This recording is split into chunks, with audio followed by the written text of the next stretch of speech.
Pinag-uusapan ng mga tsismosang kapitbahay ang naging komento ni Diego Loizaga sa latest IG post ni Marco Gallio. Ipinakita kasi ni Marco ang kanyang fitness journey kung saan aminado siyang tumaba. Ito rin ang napansin noon ng ilang katkatera at sausawera noong sighted silang magkasama ng ex na si Heaven Peralejo. Kumbaga, napansin ang kanyang body kaya nabawasan ang pagiging yummy nito. Caption ni Marco, "The weights taught me more than I expected. How to be patient, how to stay consistent, how to find joy in the process, and how to surround myself with people chasing the same light.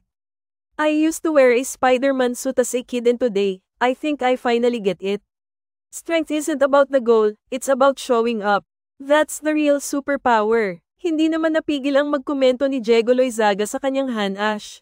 Aniya, may mga tao raw na nagkikare lang kapag nandoon lang ang pamatay na abs otherwise ni itchapuera ka na.